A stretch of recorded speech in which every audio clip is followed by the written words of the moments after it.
Om Ajnanatimirandhasya Jnananjanashalakaya Chakshurunmilitam Yena Tasmai Shri Gurave Namaha Shri Chaitanya Manobhishtam Sthapitam Yena Bhutale Swayam Rupah Kada Mahyam Dadati Svapadantikam Vancha Kalpatarubhyascha Kripa Sindhubhya Evacha Patitanam Pavanebhyo Vaishnavebhyo Namo Namaha Shri Krishna Chaitanya Prabhu Nityananda Shri Advaita Gadadhara Shrivasadi Gaura Bhakta Vrinda Hare Krishna Krishna Krishna Hare Hare Hare Rama Rama Rama Hare Hare Manojavam Marutatulya Vegam Jitendriyam Buddhimatam Varishtham Vatatmajam Vanarayutha Mukhyam Shri Ramadutam Shirasa Namami Kujantam Rama Rameti Madhuram Madhuraksharam Aruhya Kavita Shakham Vande Valmiki Kokilam Apadam Apahartaram Dataram Sarvasampadam Lokabhiramam Shri Ramam Bhuyo Bhuyo Namamyaham Dakshine Lakshmano Yasya Vame Cha Janakatmaja Purato Marutir Yasya Tam Vande Raghunandanam.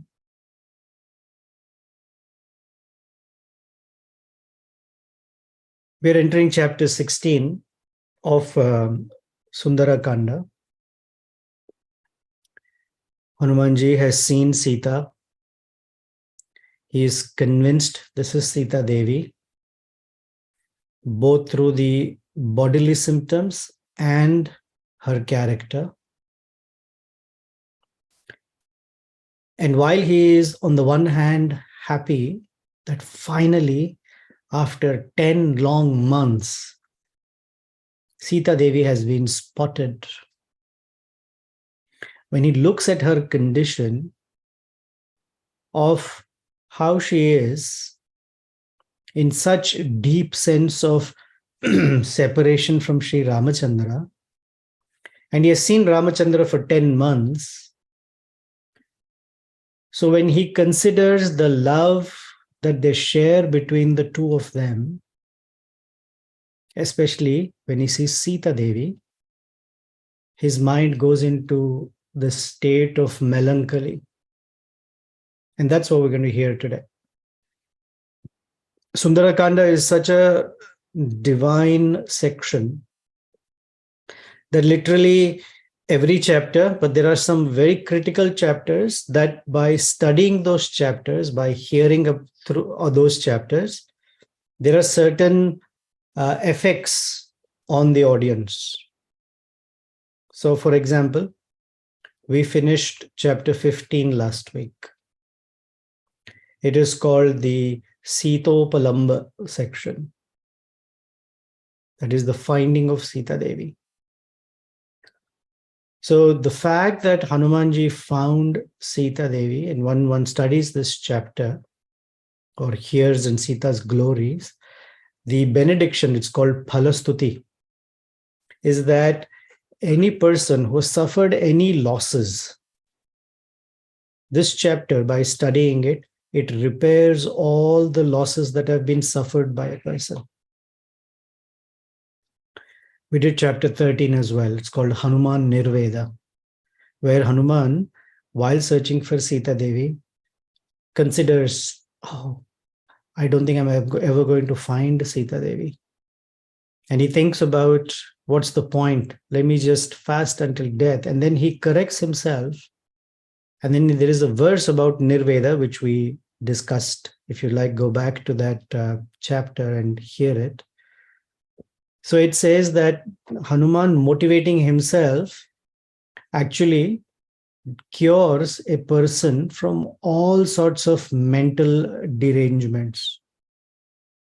So if one is having mental health issues, one is going through depression, one is going through a very hard time where they are not able to grapple with their mind, it is recommended to study the 13th chapter of Sundara Kanda. Chapters 7 through 11,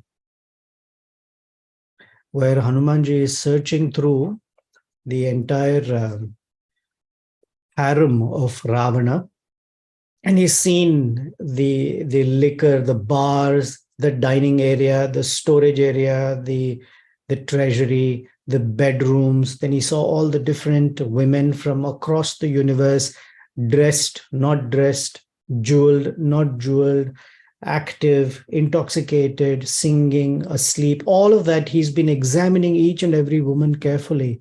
And then he tells himself that my mind has not even moved a little bit or become disturbed a little bit as I'm examining these women, because I'm very fixed in the service of Sri Ramachandra. So those chapters 7 through 11, they say that if ever any person in their mind or by words or by actions has engaged in any extramarital indiscretions, then this studying of this section removes all of those faults. It uplifts a person beyond that malady. So chapter 16 of chapter 15 ended where it says, Manasa Jagama Ramam. Hanuman in his mind went to Sri Ramachandra and glorified him as he was glorifying Sita Devi. Because both Sri Ramachandra and Sita Devi are worthy of glorification. People generally glorify mundane people who are either actors or musicians or so. Nothing wrong, but it is not the ultimate glorification. Ultimate glorification of Sita and is of Sita and Rama because they are called Uttama Shloka. So here the chapter begins with Parasyatu Prashastavyam Sitam Tam Haripungavaha. The best of the monkeys, Sri Hanumanji, Prashasya. He glorified. Now there are persons who glorify other persons who are not worthy of glorification. But here Valmiki is telling us that Sita Devi is completely worthy. Prashastavyam, one who is worthy of glorification. And he also glorified Sri Ramachandra. Gunabhiramam Ramam Cha. Generally, someone only glorifies the goddess, but not the Supreme Lord. Some people only glorify the Supreme Lord and treat his associates as ordinary. But real glorification is for both.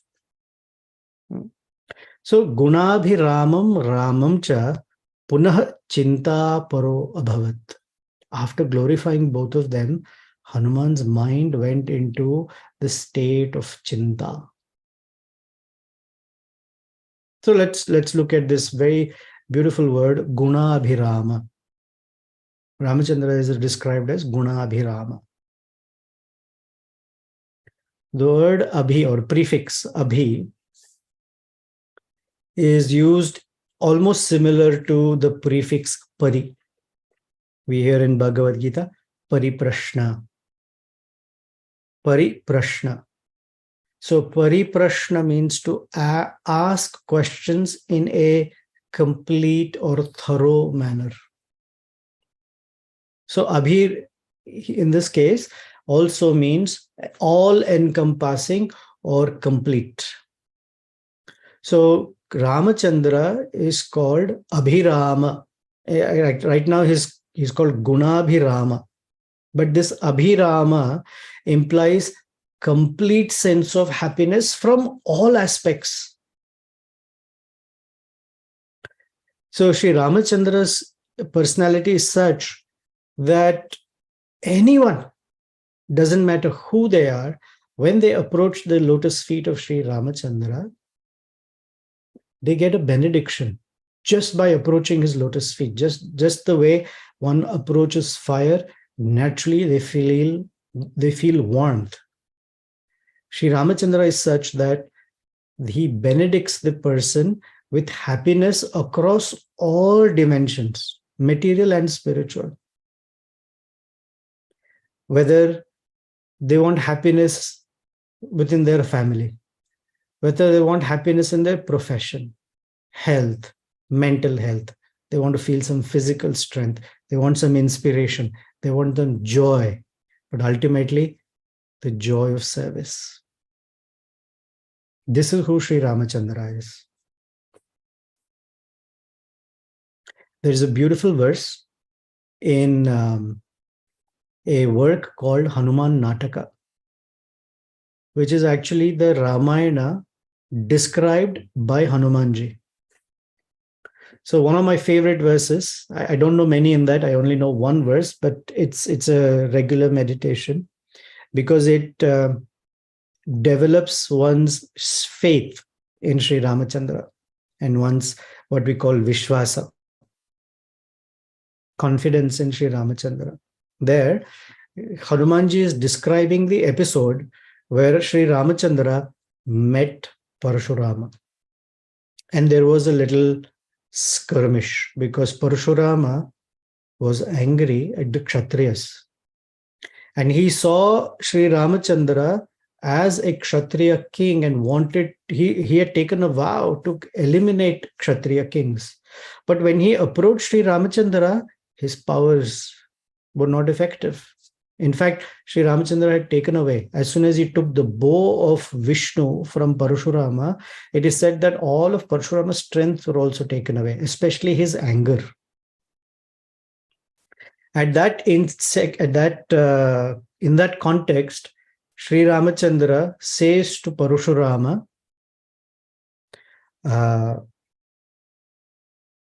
he says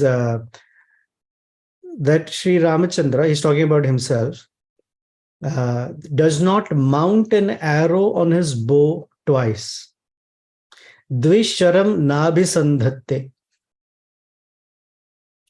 And then he says, I'll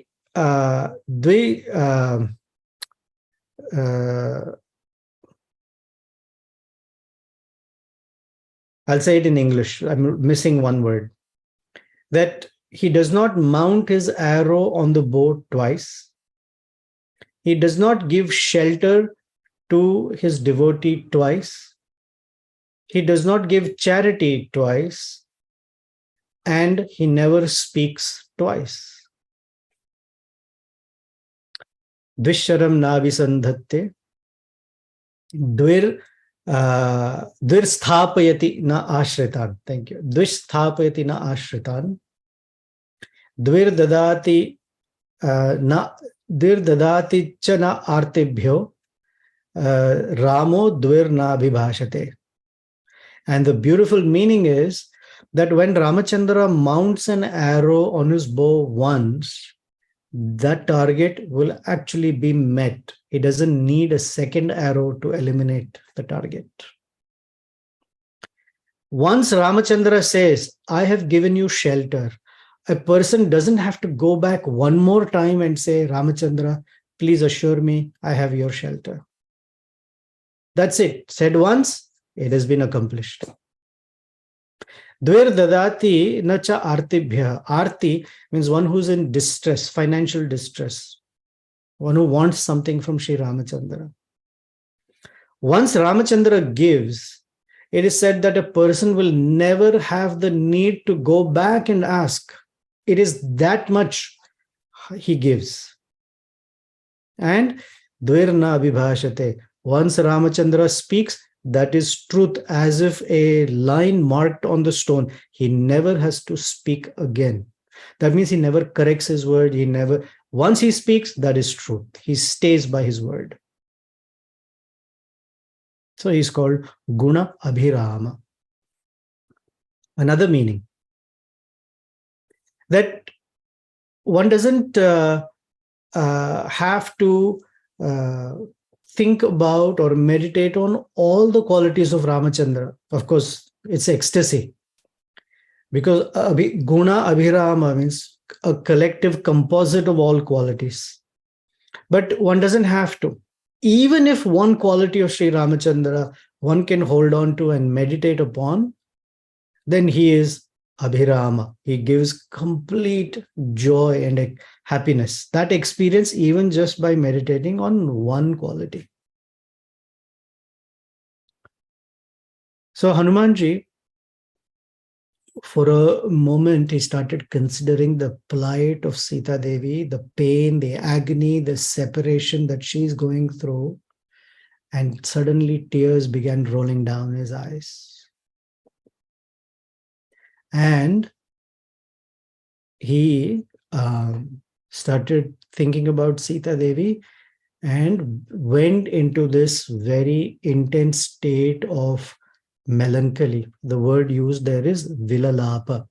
Vilalapa means tormented with tears. So I want to draw some contrasts just for the sake, because we are glorifying the love of Sita Devi for Sri Ramachandra. When Hanuman and Ramachandra met, and they were together for 10 months, and Ramachandra is also going through this pangs of separation. We read verses of the madness that Ramachandra is going through. But we haven't heard that Hanuman was crying. He was always there, but we never heard from Valmiki that Hanuman was crying. Hanuman has seen Sita Devi for only, less than a few hours, actually a few moments here. But his eyes are full of tears.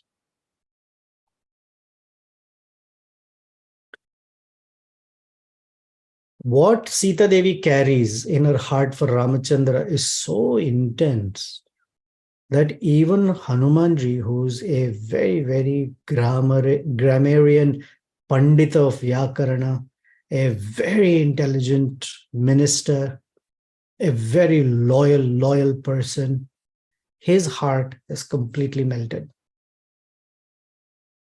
And I'm going to bring this back and we'll talk a little bit more, but let's look at this verse that I've sent today.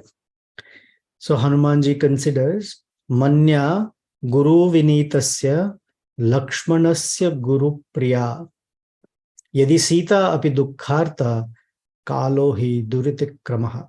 Duratikramaha. He says Manyaha. She is very, very venerable, respectable. And he says, Guru Vinitasya Lakshmanasya Guru Priyaha.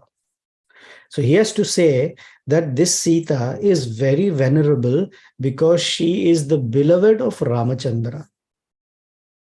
But the way he says it and the way Valmiki conveys it to us is in a very convoluted way, not straight up. He doesn't say Ramachandra's beloved. He says Lakshmana's Guru's beloved. And the adjective for Lakshmana is Guru Vinitasya, one who is so humble and docile in the presence of his gurus, that Lakshmana's Guru's beloved. So one might wonder, hey, say it straight. Be American. Just say it straight. But Ramayana is not about just staying straight. It is about conveying the entire Vedic teachings, and that too in short poetic verses. So one thing we can notice is that in one line, Guru is referred to 3 times. First, he says, Guru Vinitasya, to refer to Lakshmana, who's a very, very obedient, Vinita means very obedient and humble. Very obedient and humble towards his gurus. And then he says Lakshmanasya, who is himself the embodiment of Guru Tattva. And then he says Guru Priya, who is the beloved of Lakshmana's Guru, Sri Ramachandra. Because Valmiki is very, very eloquent. Therefore, he's actually conveying to us a very important principle, that Sita Devi is very venerable. She is the dear wife of Lakshmana's Guru, Sri Ramachandra, And Lakshmana himself is very humble in the presence of his gurus. Now, generally, this is the etiquette that we learn from this verse. Whenever we speak of the Supreme Lord, it should never be just the Supreme Lord. It should always be in reference to his Hladini potency, Srimati Sita Devi. And whenever we refer to her, it should never be her alone. It should be in reference to her beloved Sri Ramachandra.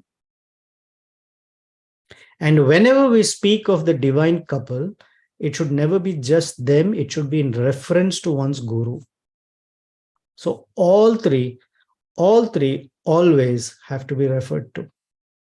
Or at least in one's heart, one has to think of all three. And whenever one speaks of one's guru, it should always be in relation to the divine couple. So that's what we are learning about. Then Hanuman uses a very interesting phrase. Kalo hi duratikramaha. That he looks at Sita Devi's plight and he says, the only reason Sita Devi is under so much pain, it tells me that time is invincible. Duratikrama means one cannot sidestep the influence of time. The question is, how can time influence Sita Devi? She is the consort of the Supreme Lord. She's not material like any one of us. We are conditioned souls. We are all of us under the influence of time. The very fact that we are born means we're under the influence of time, and we die. That's an effect of time. We experience karma, janma, mrityu, jara, vyadi, dukkha, doshanu, darshanam. Actually, although Krishna is narrating the 4 stages of life or the 4 impediments in life, all those 4, if you notice, are symptoms of time. Janma, birthdays is on a calendar. Mrityu, on a calendar.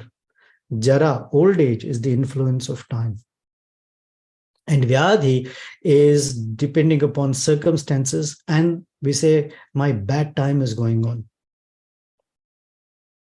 So how can Sita Devi be under the influence of time? She cannot. She is not. So what is Hanumanji telling us, or Valmiki referring to? The fact that both Sita and Ramachandra have taken on human forms.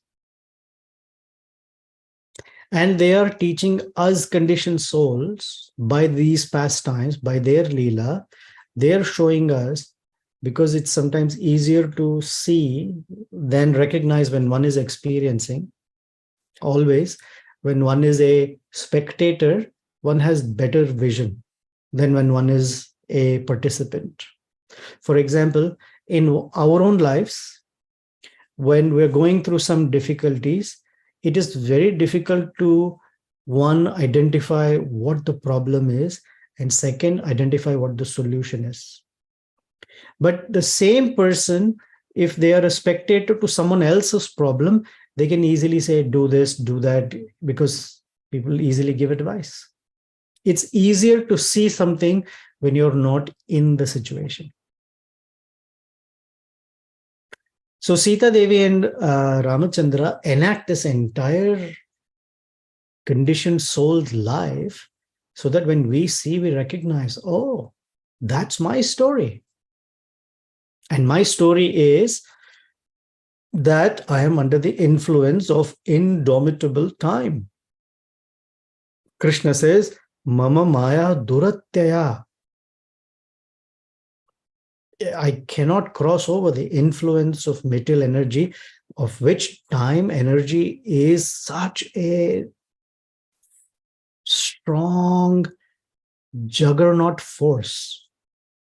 Nobody, even the greatest of people, however wonderful they are, how powerful they are in the universe, they all have to bow down to death.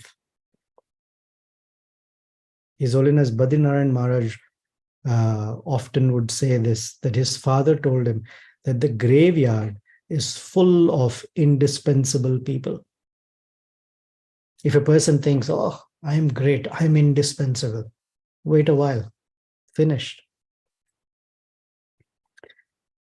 And it's not just people on the earth planet or of a certain race. Krishna says, A Brahma Bhuvana Loka. So, A Brahma means starting from Brahma all the way down to any place, any corner, any nook, cranny of the universe. Punaravartino Arjuna. One has to come back in another form, which means it's an influence of time.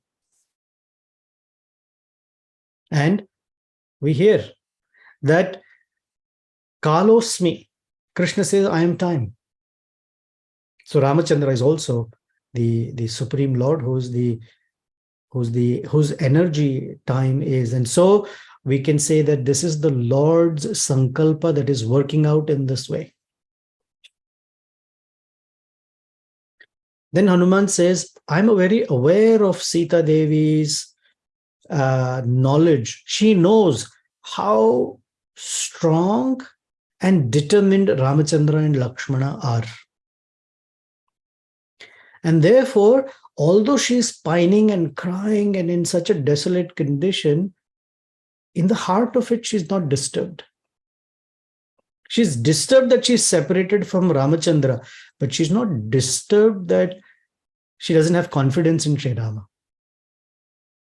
So he says, Ramasya vyavasayagya Lakshmanasya cha dhimatah na atyartham kshubhyate devi Ganga iva jaladagame. And he compares her to Ganga. Every year, tons and tons of water in the form of rain are poured down on the Ganges river. And she even floods sometimes. Yet the Ganga river does not get disturbed, apparently. She continues on her course. Similarly, Sita Devi na kshubhyate atyartham. She's not too disturbed. Why? Ramasya vyavasaya. We all are familiar with the word vyavasaya because we hear it in the second chapter in the same reference. Vyavasaya atmika buddhi ekeha kurunandana. Get your determination or resolve very single pointed. So he says vyavasaya gya. She knows Ramachandra's resolve that come what may, he will somehow or the other relieve her from this distress. This is a devotee's confidence. And she says, or she knows, Lakshmanasya cha dhimataha. She knows Lakshmana's intelligence or wisdom. So when these two are there together, I have my guru whose wisdom is unparalleled, who can take me out of all kinds of distresses by very easy solutions. And I know of the resolve of the Supreme Lord Sri Ramachandra, who will relieve me of my condition. This is called Vishwasa or confidence in Sri Ramachandra. A question we can ask ourselves is, do we have a strong sense of confidence in the Lord? So the Bhagavad Gita, Bhagavatam, Ramayana, Mahabharata, all these great works are meant to strengthen confidence in our heart towards the Lord. Right now, we may say we have the condition called Hridaya Daurbalyam. Our hearts are not strong necessarily. When I say are not, I'm not intending this group. I'm speaking as a general conditioned souls. The confidence in the Supreme Lord needs work. And therefore, we make other arrangements for ourselves, just in case. But when we hear about Sita Devi, it is meant to strengthen. So therefore, I quoted that verse earlier from Hanuman Nataka. And I'll send it on the WhatsApp group as a meditation. If I have not previously sent, I think I may have. Dvischaram na abhisandhatte. Dvisthapayati na ashritan. Dvir dadati na chartebhyaha. Ramo dvir na abhibhashate. So Sita Devi clearly is not under the influence of time. However, because she and Sri Ramachandra have taken on human forms, they are showing us what human beings go through.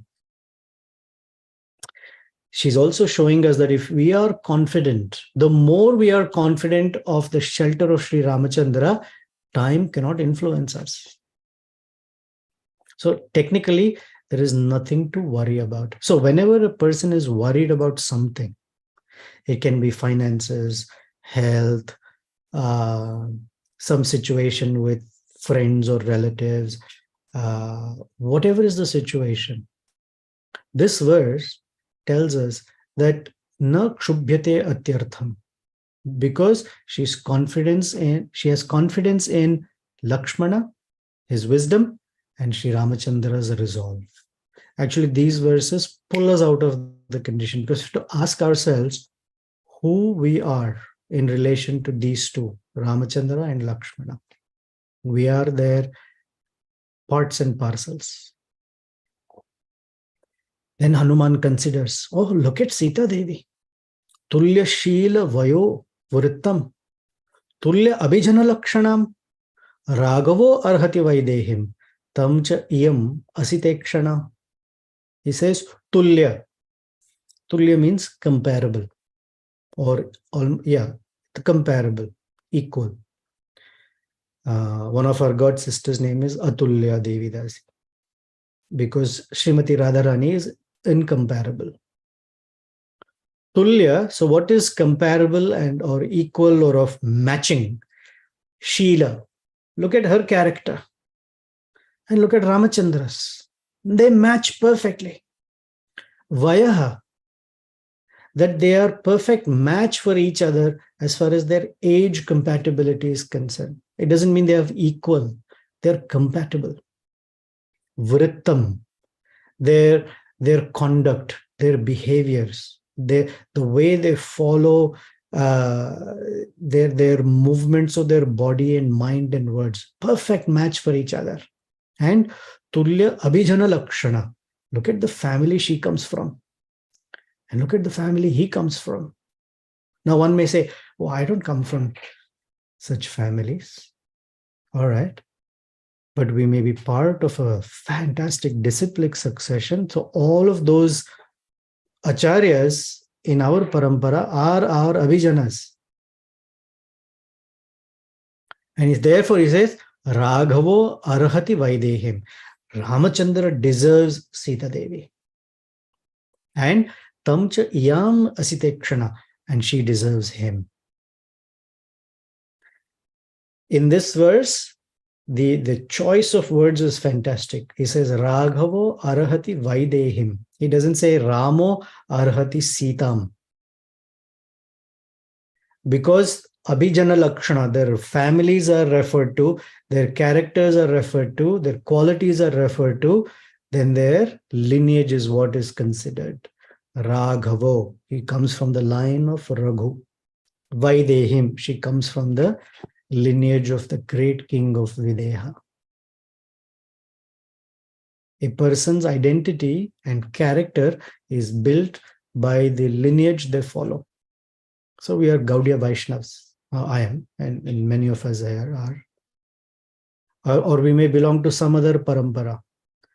Are we carrying on the qualities, the teachings? Are we behaving and conducting ourselves according to the teachings of this great abhijanas? Do we have those lakshana in us? Do we have the symptoms that of great teachings that the acharyas have left behind? And Asita Kshana, her eyes are full of life. Black. Asita is black. Big black eyes, which means full of life in it. When Hanumanji saw Sita Devi blazing like molten gold, and she is the one who gives the entire creation a sense of delight and joy, Hanuman again went to Sri Ramachandra in his heart. And he said, For this Sita Devi, let's just consider, for this Sita Devi, that Sri Ramachandra killed Vali and made friendship with Sugriva. He killed Kabandha, who was as equal in strength and valor as Ravana. Both Vali and Kabandha were finished. In the forest, Ramachandra killed Viradha, who actually has so much strength that it is equal to Lord Indra killing this great demon called Shambhara. Then in Janasthana, Sri Ramachandra killed the terrible demons, 14,000 of them. And their weapons were like tongues of fire, very, very sharp, very intense. And Ramachandra killed Khara, Trishira, Dushana, all of them, one after the other. In fact, these people were such that they could never be killed or vanquished. That's why Ravana had placed them in Janasthan.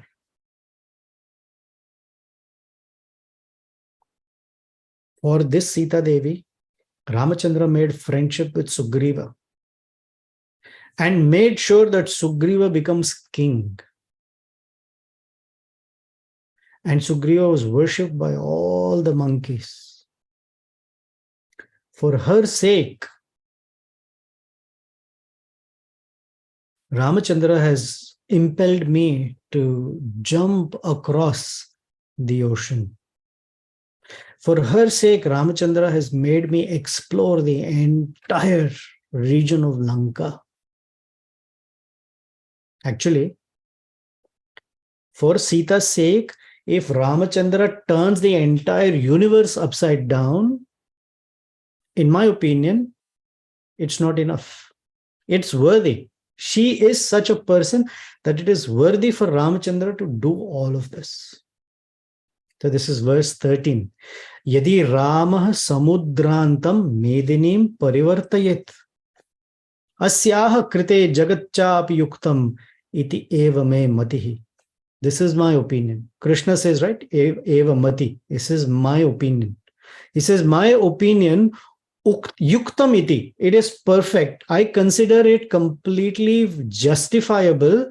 Yadi, if Ramachandra, samudrantam medini, the land that extends all the way to the ocean, parivartayet. He can completely turn it upside down. Asyaha krite. For her, and he can search through the entire universe if required. I think it is perfectly applicable, justified to find Sita Devi. Just met her for a few moments.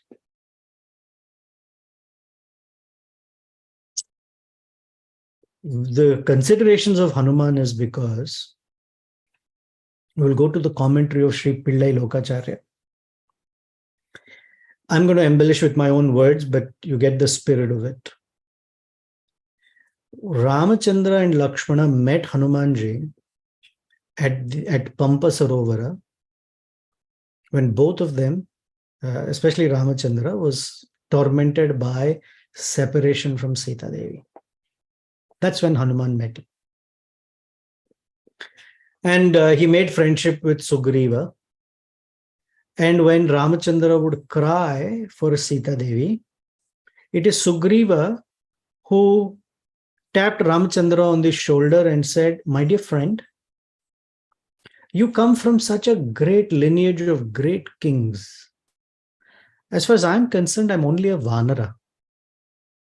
And Vanaras means we are not cultured as you are. Even when I am not so cultured, when my wife has been kidnapped by Vali, I'm able to manage myself. Look at you. You're not able to manage yourself. So Sugriva is reminding Ramachandra of his lineage and asking him to somehow, get it all together. And Hanumanji is standing right there.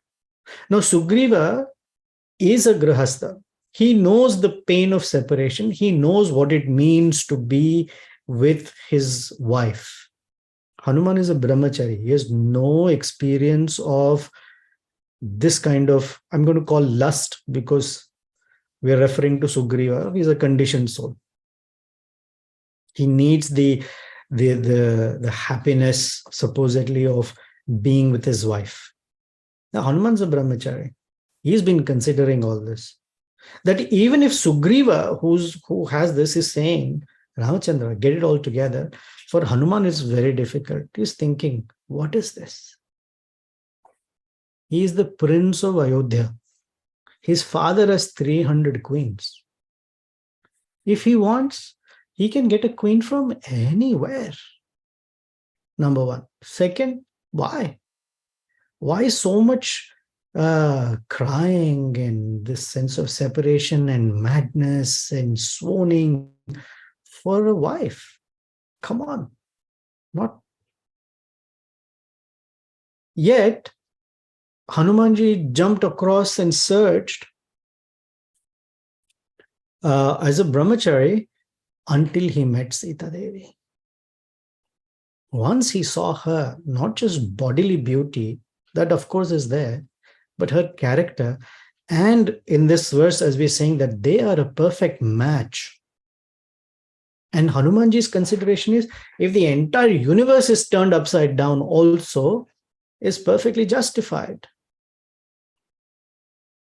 So 10 months of association with Sri Ramachandra didn't give him what he got in a few moments of association with Sita Devi. Now, in Sanskrit Nyaya, this is called Nahi Ninda Nyaya. We don't, the meaning, because we make such a comparison, it doesn't diminish the glory of Ramachandra even a bit. Sometimes we hear the phrase, the devotees of the Lord are even more compassionate than the Lord. It as if the Lord is any less. It's called Nahi Ninda Nyaya. It is to glorify one. Sometimes it is referred to like that, but it doesn't mean one is discrediting the Lord.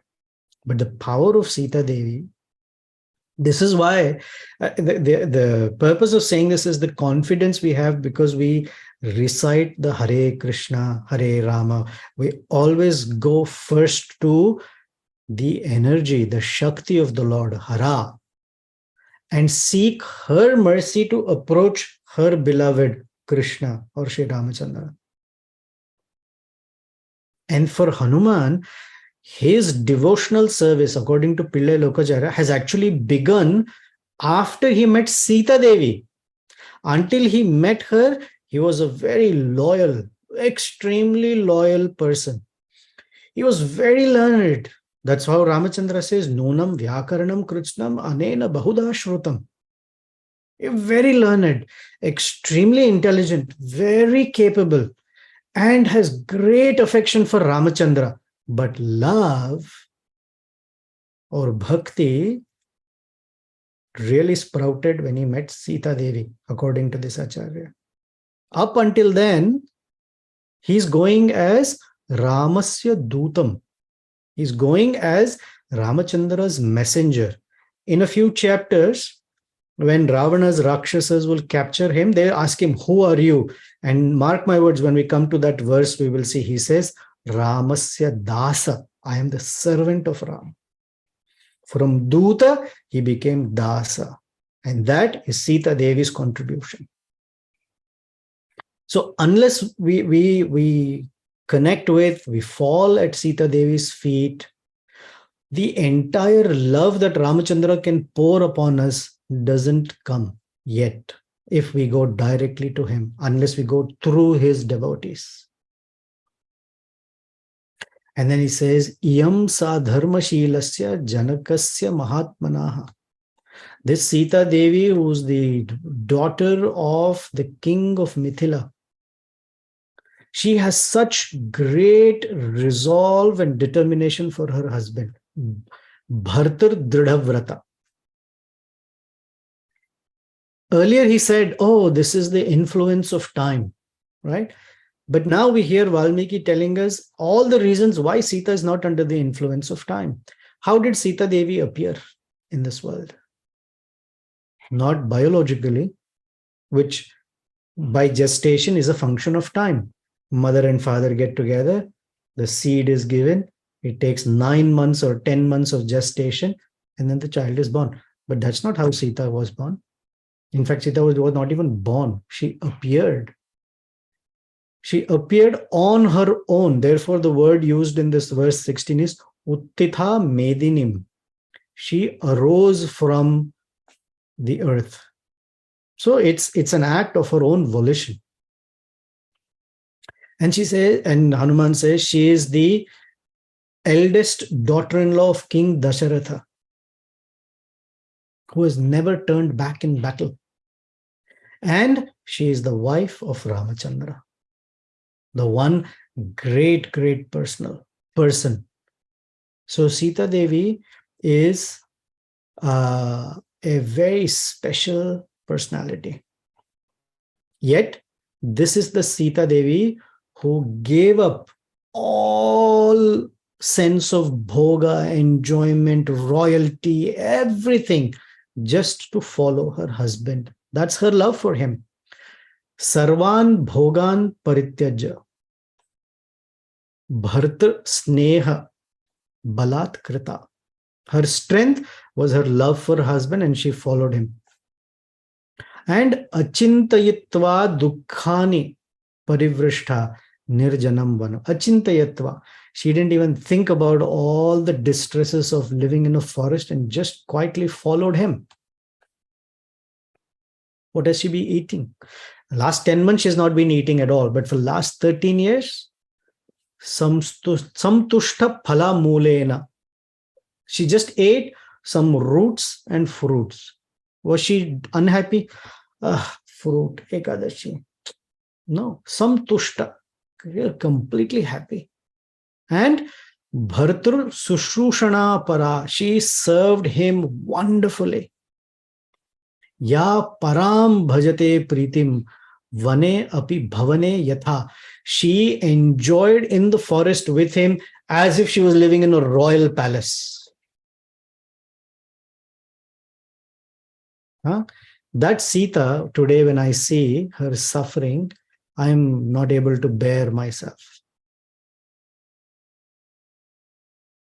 This Sita Devi is in Ravana's palace.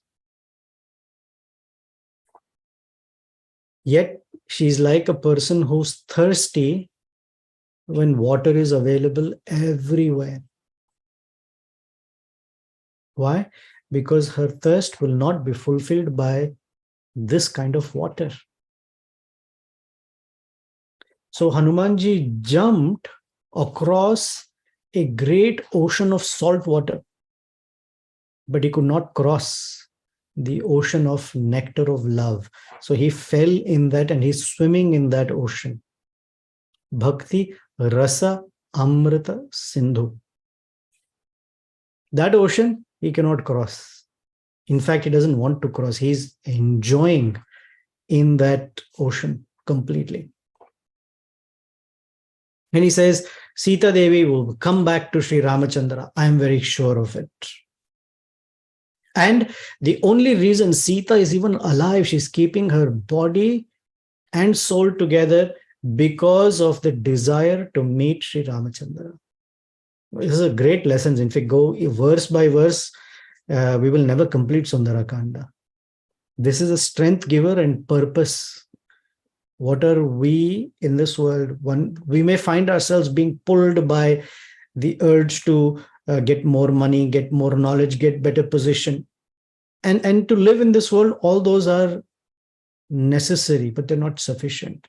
What is important is at the core of our heart, regardless of how the world sees us, at the core of our heart, what drives us? Dharayati atmano deham tat samagamam kankshini. Kankshini, she is desirous of. What is it? Dharayati atmano deham. She is holding the soul in that body. Tat samagama. That someday she will meet Sri Ramachandra again. She is in the middle of what is called Ashoka forest. a place where there should be no distress, there should be no shoka. Yet Sita Devi is full of shoka.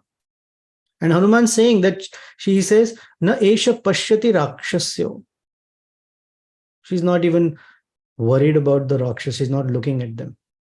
Na imam pushpa phalat druman. She's not even appreciating all these trees that are filled with flowers and fruits of all varieties, all colors, all fragrances. It is a complete festival for the senses.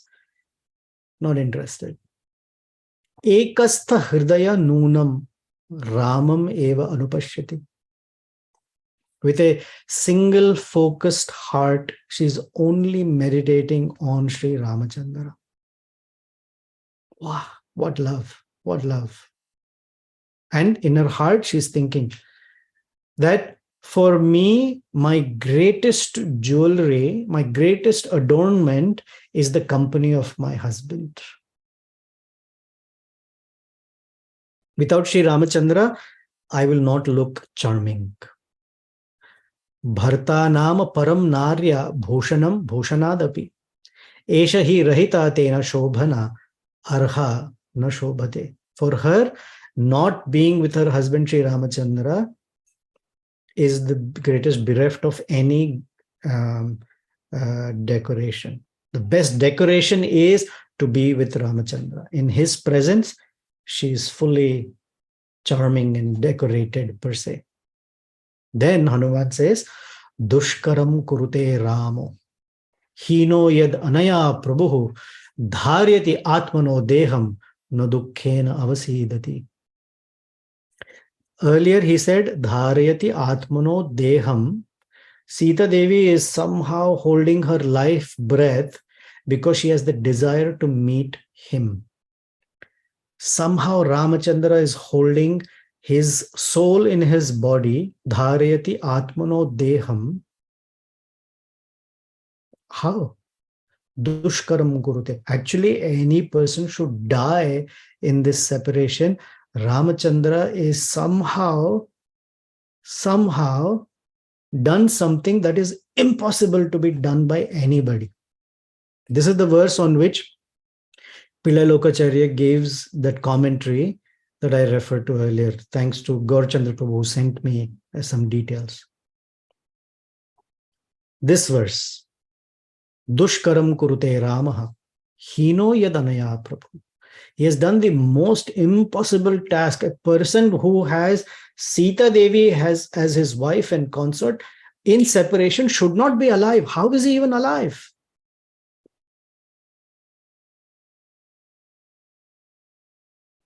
And then he says that Ramachandra somehow, he has helped Sugriva, he killed Vali, he's telling us all. So inside his heart is carrying this deep sense of separation, but externally, dukkhena na avasidati. He doesn't seem to be, he's just carrying on.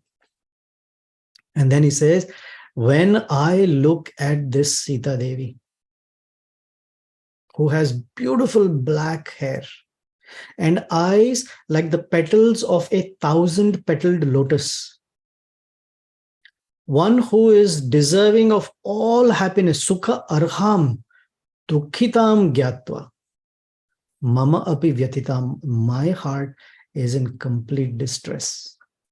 When I look at her and see her suffering, when I think of Ramachandra and see their suffering, I cannot tolerate myself at all. And then he glorifies Sita Devi. Kshitik Kshama Pushkara Samnibha Akshi. Kshitik Kshama. Like the earth, she is very patient and tolerant and forgiving. Pushkara Sannibha Akshi. Her eyes are like the beautiful lotus petal. That means whoever she glances upon, their heart will be completely satisfied and satiated with love and grace. Ya Rakshita Raghava Lakshmanabhyam. This Sita Devi was very carefully protected by Ramachandra and Lakshmana. Sa Rakshashabhi Vikrita Ikshanabhi. And now she's been guarded by the very horrible, angry, tormenting eyes of the Rakshasis. Samrakshate samprati vrikshamule. Earlier, this beautiful, gentle, lovely looking eyed Sita was protected by Rama and Lakshmana.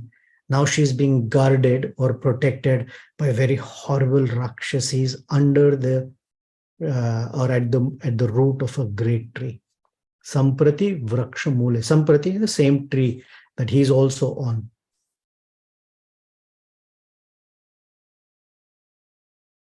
And although the Ashoka trees are so laden with flowers and fruits that the trees are all bending down. Shokam dridham vai janati ashokaha. Although she's in Ashoka grove, her heart is full of shoka. And thinking like this great, strong Hanuman, Bali. The verse is, Iti evam artham kapir anvaveksha Sitam iyam iti eva nishta buddhi samshritya tasmin nishashada vrikshe balir harinam rishabhat tarasvi. Bali Harinam. Among all of the monkeys, Bali is the strongest. Rishabha, or you can say Bali Harinam Rishabha, is the best among all the monkeys. He is very, very strong. Tarasvi, very quick, from one place to another. Before the blink of an eye, Hanumanji can go. That Hanuman, his heart, although physically very strong, his heart is completely melted, has become so like that he rests against the branch of a tree. Tasmin nishashada vrikshe shamshritya. That Hanuman takes rest or gets support of the branch of a tree. Hanuman doesn't need any support. In fact, he supports everything and anyone. But when he sees Sita Devi, he is completely melted. I've gone a lot longer than I had hoped. So any questions, comments, thoughts? This chapter is a juicy Rasagulla chapter.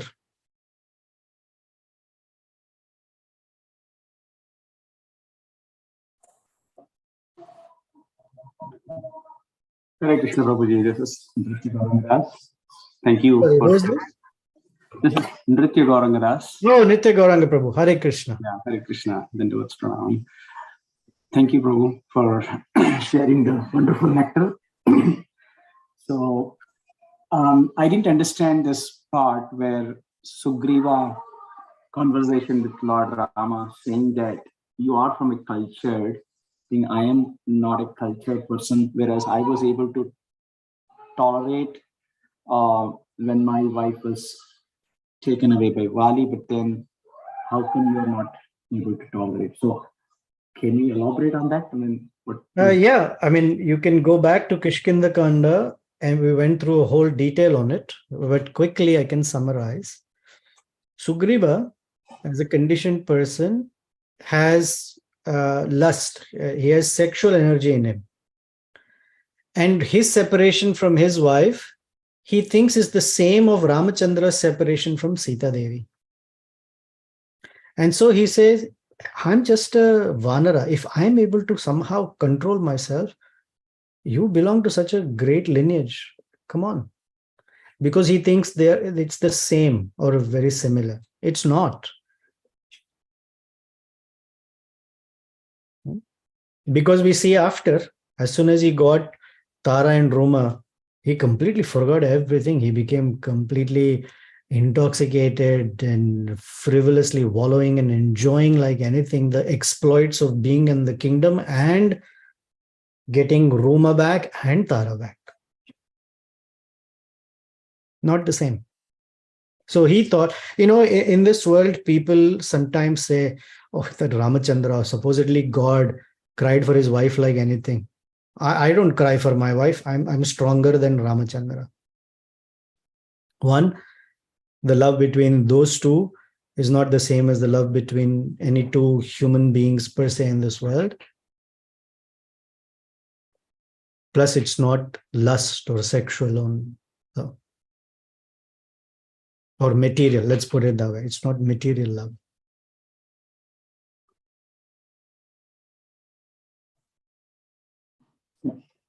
Thank you, Prabhuji.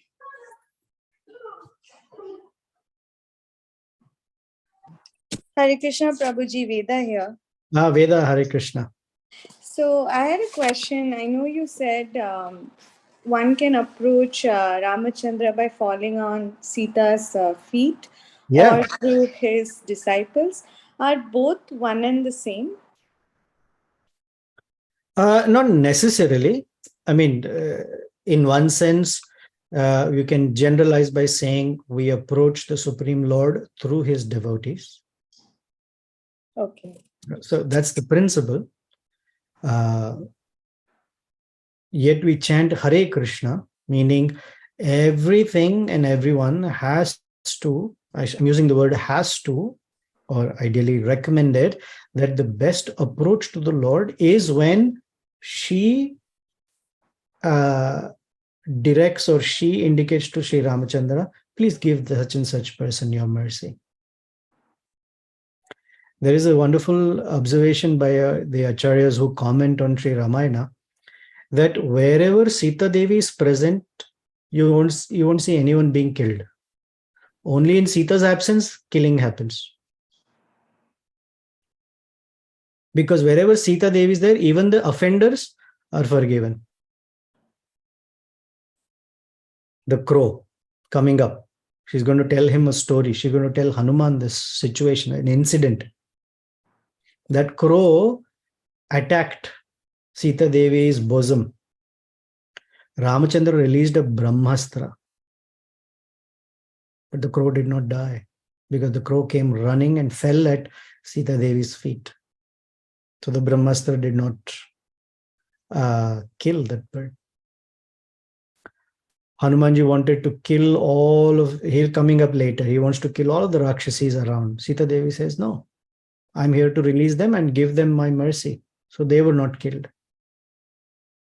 When Kharadushana Trishira, 14,000 demons came, if Sita Devi is present, Ramachandra can't kill.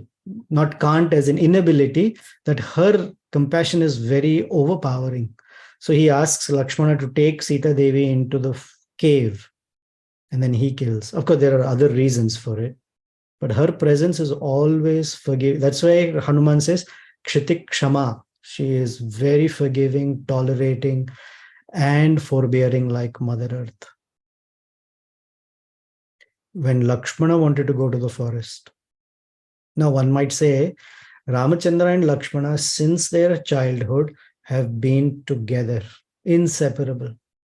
Sita Devi enters the scene only recently, and for 12 years they've been in the palace together. Yet, when it's time to go to the forest, Ramachandra says to Lakshmana, no, but he's taking Sita Devi with him. That's when Lakshmana falls at the feet of Srimati Sita, falls at Ramachandra's feet, holds on tightly, but is looking at Sita Devi and saying, you please tell him to take me to the forest along with you. And that's when Ramachandra says, okay, let's go. So we take shelter of the devotees take shelter of their acharyas, who ultimately take shelter of Sita Devi, through whom the mercy of Ramachandra comes. That's very beautiful. Thank you, Prabhuji. Hare Krishna, Prabhuji. Hare Krishna. Thank you very much for sharing this wonderful verse from Hanuman Nataka. It's very encouraging, and it's very encouraging. I have a question. During the discussion on the influence of time, if I got it right, you did mention that the more we take shelter in Lord Ramachandra, the more we can get off the influence of time. Right. Should we take it in a practical sense than a literal sense? when you said like we can get over the influence of time. What would be the difference for you?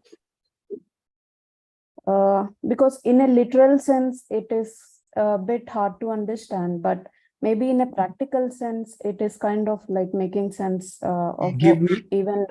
sure. Give me an example of how, in a literal sense, it doesn't make sense. It's hard to understand.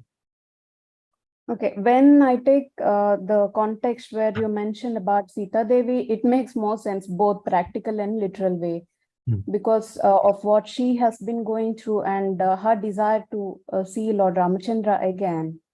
So when Lord Ramachandra comes up to rescue her, or what she has been always desiring to see Lord Ramachandra, the influence of time, everything is in vain, because when Lord Ramachandra is beside her, it is nothing more, so in a literal way, it is overcoming the influence of time, and a practical sense as well. But in our daily practices, if we consider being a neophyte, if we take it in terms of literal sense, it might be sometimes contradicting. Okay. But in a practical sense, it is okay. All right. For us, time has influenced us all this while. For 50, 40, whatever number of years. Let's take the example of the 4 Kumaras. They're Kumaras. They're like little boys. What is their age?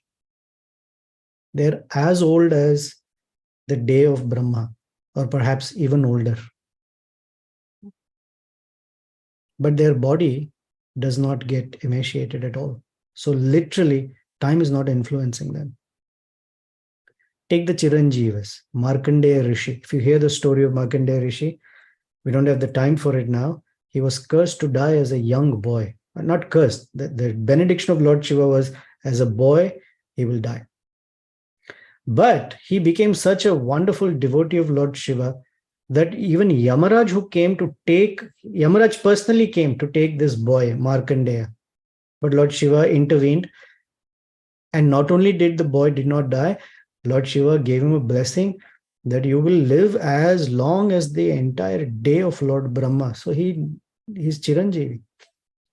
Hanumanji never gets old, Chiranjeevi. And there are others like that. Bali Maharaj, Ashwathama. So time is not influencing them. Literally, time is not influencing them, because the grace of the Supreme Lord and his devotees is such. Now, you said as a neophyte. The moment we say as a neophyte, everything else becomes inaccessible. We may feel like a neophyte today, but we're not meant to stay like that. We are being inspired by Valmiki and by Hanumanji to enter the depths of the ocean of Bhakti Rasa, Amrita.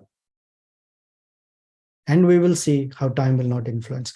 Another way the time doesn't influence, literally, is the karmic reactions that are meant to come. Although body may get influenced. Of course, we have already taken a material body.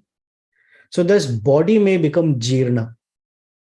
But the mind that's residing in this body is not influenced by time. For example, a person sees the body becoming older and thinks, I am old. But you look at Srila Prabhupada as an example. The body was so old. But you never find Prabhupada speaking as or behaving as if he's old.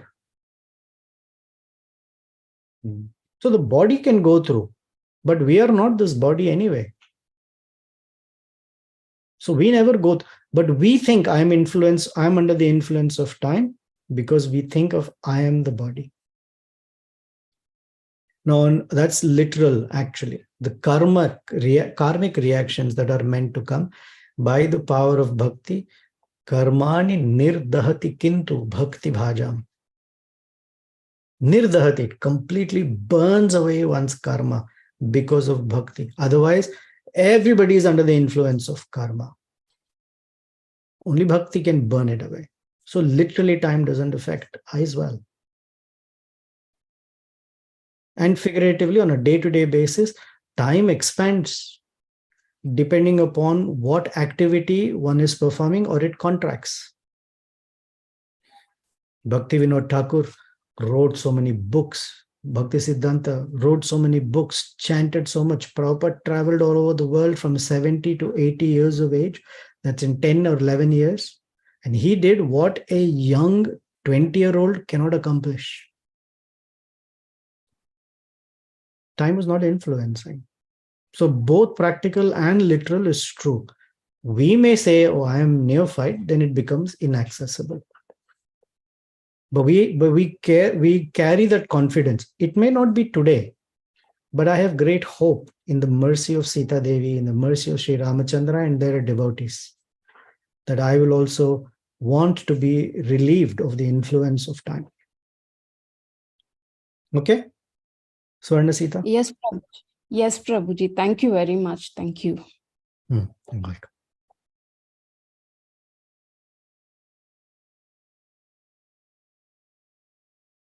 Anything else? Yeah, Prabhu, can I ask a question, Yeah. please? Please accept my humble obeisance. Prabhu, a little bit louder because I'm in Guru Maharaj's room. So Prabhu, yesterday I was on the altar for east of Kailash and Delhi temple. And there's Radha Parsarthi, and the third altar is Radha Sita Ram Lakshman Hanuman. Wow. And Fortunate. I was confused at what to do. Usually after Mangalarati, I go upstairs to touch the feet. So when I went upstairs, I asked Pujari, what should I do? Should I touch the feet? Should I touch Tulsi Maharani first, or should I touch Hanumanji first? So what is your opinion, Prabhu? What do you say? What should be the etiquette while you go on the altar of Sita Ram Lakshman Hanuman? So to touch Tulsi first or Hanumanji first? Is that the question? Yes, my question is, what should be the etiquette? Should we touch Tulsi Maharani first? Should we offer the obeisance to Tulsi Maharani first, or should we offer the obeisance to Hanumanji first? I know it's not a question related to the class, but I was confused what to do first. Hanumanji worships Tulsi Devi also. And she is considered his Shakti. So his is Ramachandra's or Shri Krishna's. So Tulsi, etiquette-wise, Tulsi first. Yeah. Thank you so much.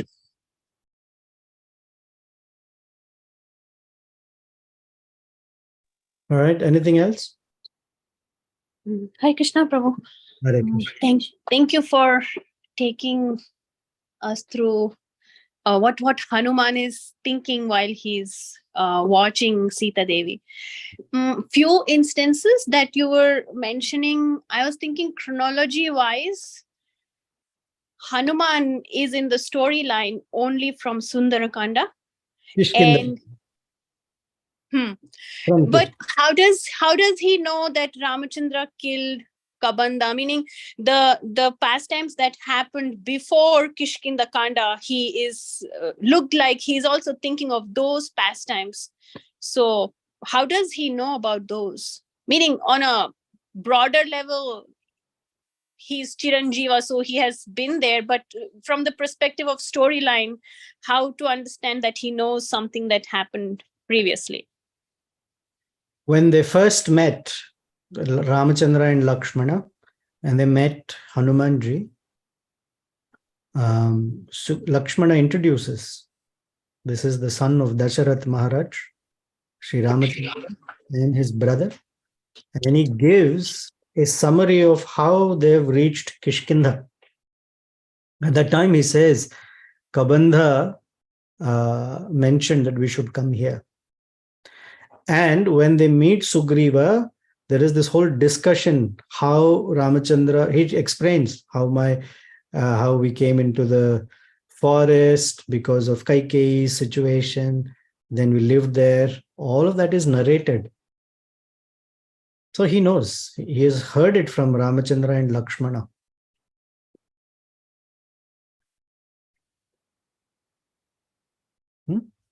He's right there hearing. Thank you.